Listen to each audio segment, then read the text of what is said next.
guys, and welcome to Midweek Online. If you are here live, welcome. I'm so glad that you're here. Thanks for logging on. If you're watching this later, hello. I'm glad you found this video. Whether you're live or later, welcome. My name is Jess Petker. For those who don't know, I am the junior high student minister at Hope Christian Church, and we're in for a good time. First, I have 3 announcements. Oh, we're adding one more to the mix. First, you know it, band app. You really want to get on this. So I keep mentioning, I keep bringing it up. If you're not on our band app, that is where I post announcements, events, any information, and that's where we connect, have some giggles and fun. And if you're not on it, you got to get on it. That is where it's happening. The link for that is in the description below. It takes like 2 minutes tops to become a part of it, and you don't want to miss out on that. Here's why. Second announcement, we have camp coming up. We're going to camp. Camp is going to be July 27th through the 30th. It's going to be an absolute blast at High Hill Christian Camp in High Hill, Missouri. It's about an hour and a half drive. It is $175 per student. And I bet you're wondering, Jess, hey, there's a COVID outside. Did you know that? Yes. This camp has taken precautions. There are things they're going to be putting in place in order to keep us all safe. So if you have any questions about the camp, any concerns, or you just want the link for registration, send me an email. Send me an email right here. Right here. And if you forget it, it's in the description below as well. So you do not want to miss out on camp. It's going to be an absolute blast. But that's not even the best announcement. This one is. So little drum roll. We're coming back in person! Hey! Oh my gosh, wow, I'm moving my computer. I've been waiting for this. I hope you guys have. I'm so excited. We're going to wrap up this series in 2 weeks here online, and then we're coming back in person for a movie night. That's going to be July 15th, and it's going to be our normal youth time, 6:30 to 8 p.m. in the youth room. Oh my gosh, I'm so excited to see you guys in person. Popcorn, drinks, and of course, a movie. This event is strictly BYOB, meaning bring your own blanket or pillow if you prefer, and it's going to be a good time. Oh my gosh, you're probably thinking, Jess, what movie are we even watching? That's the fun part. I haven't picked yet. So if you would like to put in a suggestion for a movie that you would like to watch, I'm going to be posting something on the band app tomorrow morning. So if you are on the band app, be looking out for that and toss in a suggestion. If you're not on the band app and you want to make a suggestion, just click that link below so you can join and you can toss it in. I'm just so excited to see you guys. Oh man. Oh man. I'm excited. But until then, we're here, we're hanging, and of course, I've got a game. Last week, we played Do You Know That French Fry, or What Is That Fry? Where's that fry from? Something like that. It was fries. My mouth was watering. That's all I remember. This week, kind of stuck on theme of restaurants or food, because we're playing the restaurant emoji game. I actually did kind of look through this one, and it's a bit of a challenge. So we'll sit here, we'll figure it out together. Because normally you see those like emoji games where it's like, oh, what Disney movie is this? It looks like a mermaid and a fish. Wow, what could that be? But I feel like these are difficult. So, well, I mean, I can't see you raise your hand. So we're just going to play this together. We're going to figure it out. All right. See, this is going to be, this is where it's going to get us. If you see this, we think that's easy. But we don't know what's coming. You guys can guess this one. I'm pretty sure you know what this is. This is Burger King, of course. All right, next we have this one. Hey, that's a funny looking creature. Go ahead and take your guess. I'm sure you guys know what this one is. Not too hard. This is Red Lobster. Absolutely. Absolutely. All right, next we have there were some challenging ones in this one. Don't worry, guys. I saw it. I saw it. Unless I made it up in my brain. I don't think I did. Anyway, this restaurant of these emojis, delicious place with delicious quesadillas, Taco Bell. Hey. All right, next we have, see, I told y'all I was going to get Whack.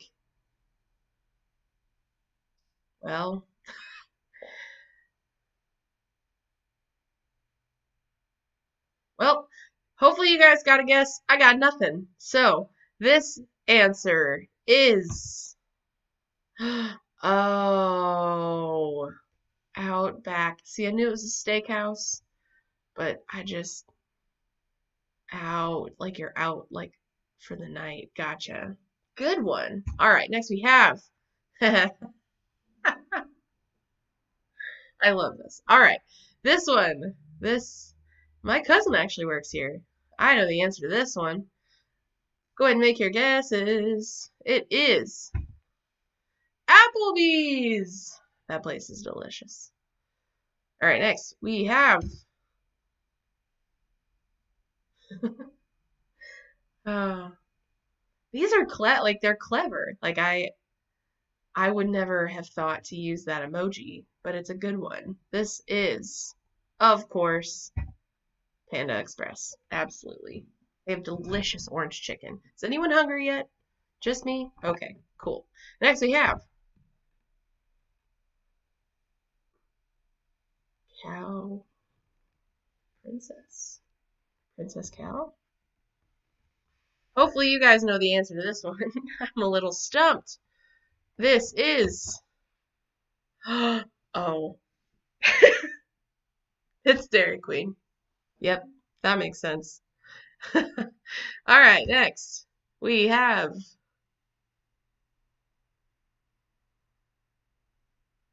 oh, hey. All right. This breaks it down for you. This is yeah. They gave you that answer. This place is the Cheesecake Factory. Oh, cheesecake. That's next. We have what? I feel like I've gone silent to a bunch of these where I just trying to make my brain work and it's just not. Hopefully you guys know the answer to this. I don't even have a clue because this is oh it's Chipotle, kid it, because guac is extra. Hey, that makes sense. All right, now we have um the Beatles. Nah. All right, go ahead and make your guesses. What do you think this is? It's not the Beatles. There's one too many of them. Um, you know, all right. The answer is, oh, Five Guys. Five Guys, burgers and fries.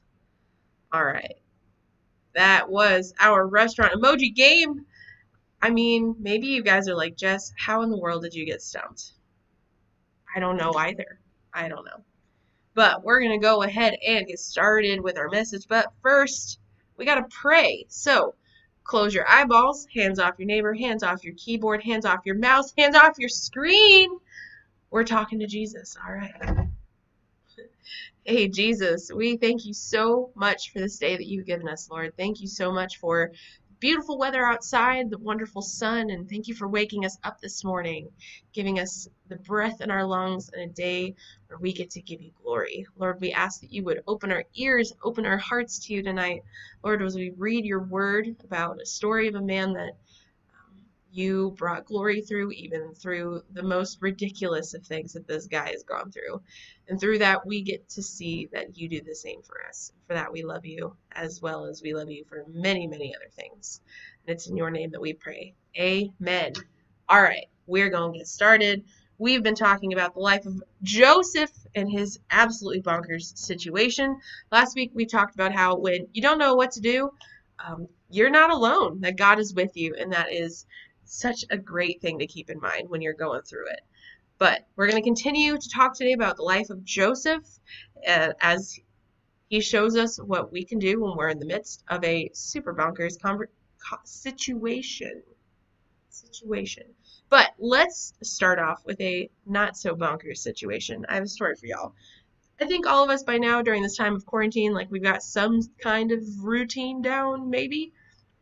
I know I told you guys towards the beginning of the year that I actually started picking up running, like for fun, running for fun. Weird, right? Totally weird. And that's something I have been definitely doing during quarantine, even more so. So I run like every other day. I don't know, 3 times a week. It's a lot. It's really a lot. But it's part of my routine, and so I try to stick to it. Now, I live on kind of a busy street, so I really just have one way to my like route for running is just I turn right out of my driveway and go and then come back, or I turn left out of my driveway and run down and then come back because I don't live in a neighborhood. So normally I just kind of pick a side, whichever side I feel like, and then I head in that direction. And it just, we'll see where it goes. But about 2 or 3 weeks ago, I was finishing a run, wasn't feeling good that day. I had like rolled my ankle a little bit, so I was a little sore, and I was trying really, really, really hard to push myself. I was sweating profusely, trying not to get a sunburn, and I was just finishing my run. I was really trying to push myself because I was already like hurting, not having a good time, and I was like, I'm proud of myself. Let's go. So I was running up to my driveway, just turning to go into the driveway, and I just so happened to look at the ground, and there was a $10 bill. I have heard stories where people are like, I just found money on the ground. I found $20 on the ground. Like, that doesn't happen to me. I find like pennies or like nickels on the ground, but never in my life have I just found like a bill, like a dollar bill, any kind of a dollar bill on the ground. Not even $1 bill. It's never happened to me. And it's just on the corner by my driveway. Now, again, I live on kind of a busy street, so I don't know about you guys, but when I'm driving or if I'm riding passenger or in the back seat and it's like a nice summer day, your mom rolls the windows down and you're just doing that like wave thing out the window with your hand. I don't know a whole lot of people that like do that with a $10 bill in their hand. No one's waving their money out the window. I don't think that that's happening. But I do know that even though this is kind of a busy street, there are a lot of people that run on side of it. I see them all the time. I see people biking by. So I know it's not a car that dropped a $10 bill and it landed there. It's more like it blew out of someone's pocket and just rested there, and that's where I found it. So like, it's not like some car that's just passing through is missing a $10 bill. It's like somebody lives around here. That's their $10 bill. That's what I mean by that. So I came to a tough decision. I mean, it's really not evil to pick up money you find on the ground. Like if you find like $5 bill, $10 bill, like it's really not that evil to like pick it up and put it in your pocket. That's not an evil thing. But my brain kind of went into an argument with itself where it's like, I can totally take the money home, put it in my piggy bank, but it might belong to someone. It's $10. Really, who's missing that? But someone might come back for it, and it's just this whole battle in my brain. And I tell you that story simply to say this. Even when it's a seemingly meaningless decision, or if it's a really tough situation and tough decision, no matter, knowing what to do, knowing the right thing to do in the moment can be really difficult. It's not simple. I mean, wouldn't it be nice if it was how when you just come to a decision and the right thing to do is just like the most obvious, cut and dry, plain thing to see? That'd be super nice, right? We all know that that's not how life works, unfortunately. And a lot of times, those things, those right things, cost us. I'm sure you guys can think of situations that you've been in where the right thing wasn't the most obvious, and if you thought you saw it, it came with a price. Like if you get in trouble or you get away with something and you know the right thing to do is to come clean, but that might mean it'll cost you your freedom. It might even cost you some form of punishment. Or if maybe you have a friend who doesn't treat you right or who is a bad influence, you know the right thing to do would be to distance yourself from them, but that'll cost you someone who calls you a friend, or maybe even cost you the beginning of an enemy. Sometimes that right thing comes at a cost, and it's sometimes very pricey. You know what I mean? Sometimes what feels right or what is right feels complicated. And even when we do know what's right, sometimes it's difficult to do. So, with that in mind, let's hop back into our story of Joseph. We've gone through his family drama. We talked about our roles in our family. We noted how, in any situation we find ourselves in, God is there. And last week we stopped with Joseph being sold into slavery. So, we are going to pick it up in Genesis 39, starting at verse 1. And it says, Joseph was taken to Egypt by the Ishmaelite traders. He was purchased by Potiphar, an Egyptian officer. Potiphar was captain of the guard for Pharaoh, the king of Egypt. The Lord was with Joseph, so he succeeded in everything he did as he served in the home of his Egyptian master. Potiphar noticed this and realized that the Lord was with Joseph, giving him success in everything he did. This pleased Potiphar, so he soon made Joseph his personal attendant. He put him in charge of his entire household and everything he owned. From the day Joseph was put in charge of his master's household and property, the Lord began to bless Potiphar's household for Joseph's sake. All his household affairs ran smoothly, and his crops and livestock flourished. So Potiphar gave Joseph complete administrative responsibility over everything he owned. With Joseph there, he didn't worry about a thing except what kind of food to eat. What a nice problem. Things weren't too bad for Joseph here. Potiphar trusted him. Potiphar is a very powerful guy. He's an officer for Pharaoh, who is a very powerful guy. And he sees that the Lord is with Joseph. And because of that, he gives Joseph, like, basically all the power, except, against Potiphar, in the house. And it makes him successful. And things weren't bad for Potiphar either, because Joseph was in charge, because Joseph was successful because of God. Potiphar was thriving. Then things took a weird turn. So strap in for this next verse.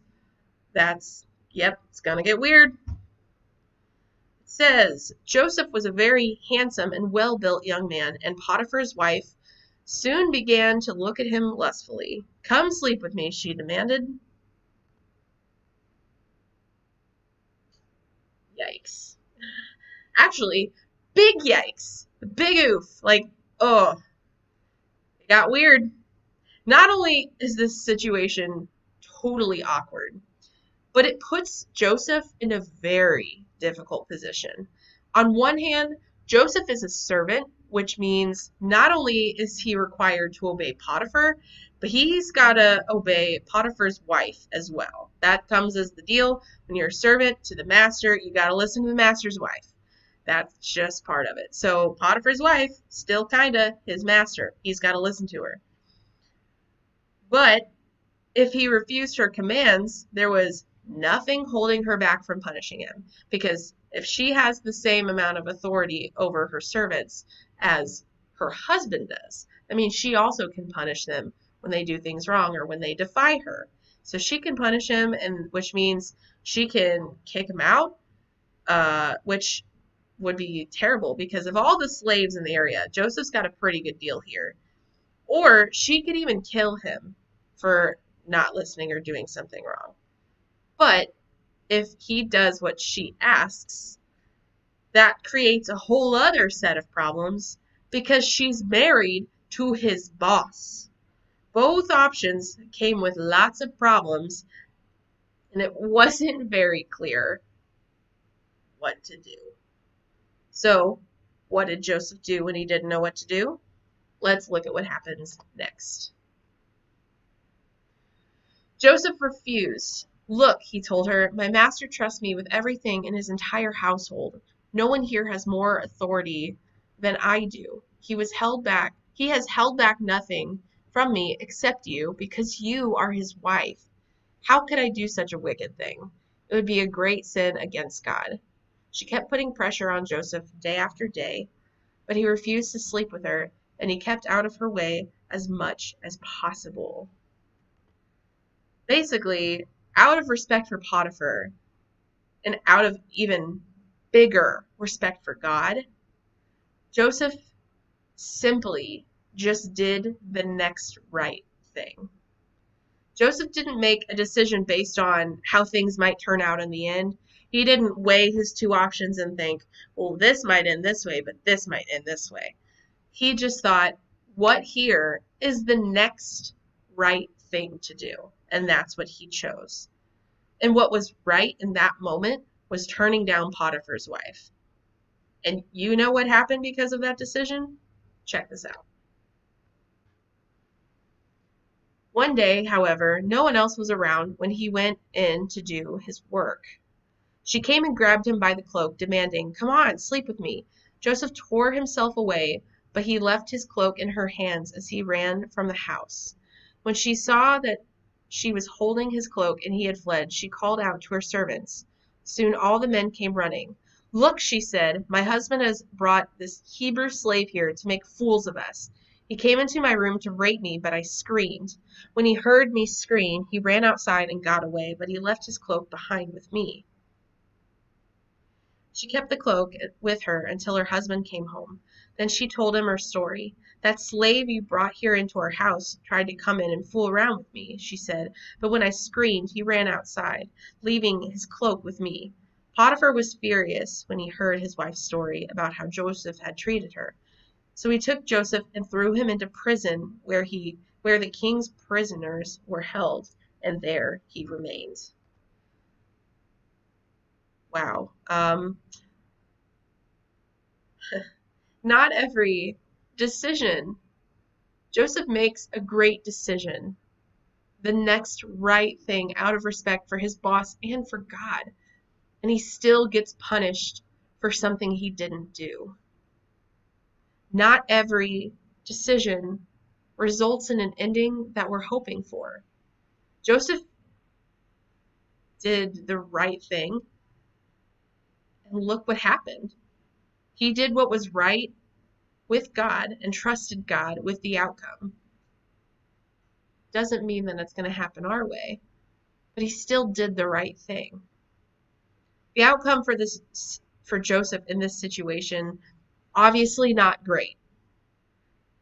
But there's a word that I want you to know that changes everything when it comes to do what's right and all that dilemma. And that word is integrity. I'm sure you guys have heard this. They have like word of the month at schools and whatnot. Normally the word integrity is brought up, so you've probably heard it.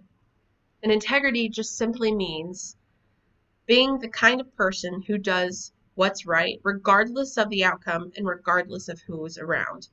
Basically, it's doing the right thing in public or in private, whether you'll get rewarded or punished.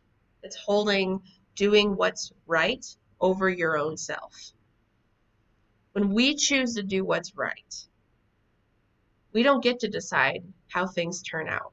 You would think it would be the other way, but when we choose what's right, we are surrendering to God's obedience and letting go of our control of the future.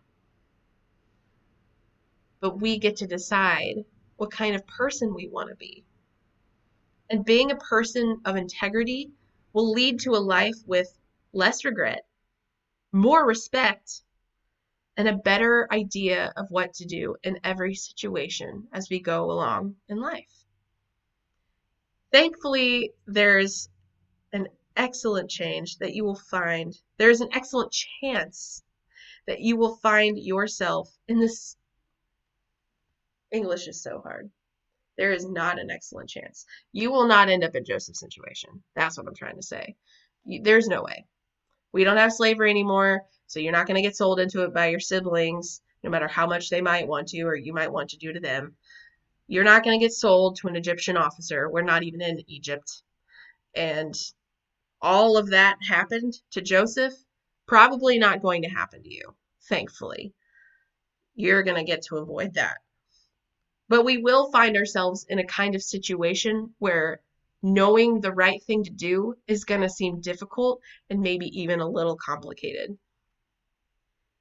And when we make our decisions based with integrity, with putting the right thing above our own selves and our own desires for the future, we are living lives that we can be proud of. When we find ourselves in these situations, it could go better than we thought. Sometimes it does. Sometimes it goes way better than we could have ever thought. Sometimes it goes way worse than we ever would have predicted. But when we pick that right thing over worrying about what happens to us, that's something to be proud of.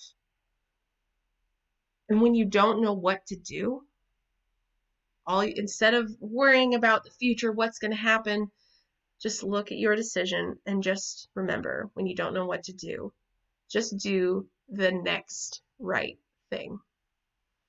So as we close down for the night, I want you to think about a situation that you've been in, or maybe that you are in, where you're looking for just the next right thing. Think about exactly what it is that you need to do, but just know you don't have to do this alone. Taking the next right step doesn't have to be something that you do alone. In our story, Joseph didn't. He didn't make that decision alone. He made it with God, for God. You don't have to do that alone. Even as you are making the next right decision, no matter how hard it might be, the Lord is with you. So I hope you guys have a very wonderful rest of the night.